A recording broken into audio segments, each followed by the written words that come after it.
Rutha lived with her only living relative, Grandma Emma Ural, deep in solitude within the prairies. The farm was a quiet place. What once equated to just survival has been realized as all that is necessary. Rutha knew she couldn't hope see the highs Emma had reached, and she wasn't hopping to either.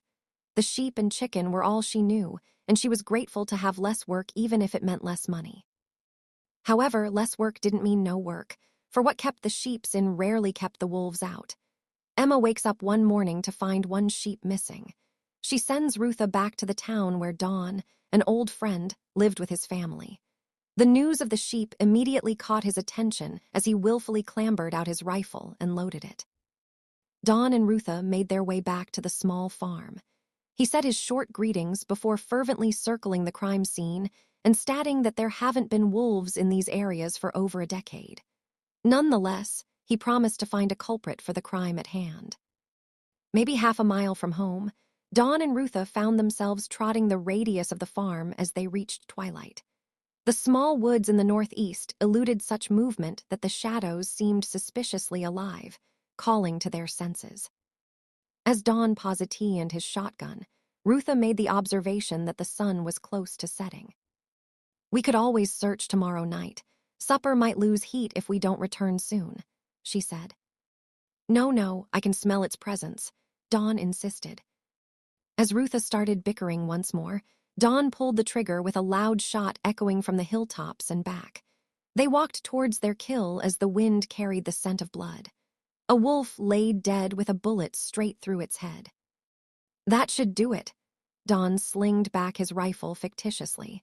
As he knelt down to observe the teeth of the wolf, something rustled the bushes afront. A large, bony-looking sheep with a pitiful look in its eyes made way from between the leaves.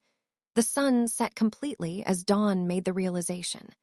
The wolf had done no harm, but they left in grace knowing they'd rid themselves of any possible threat and brought back the wandering sheep. After the shared supper, Don was very glad to have been able to help.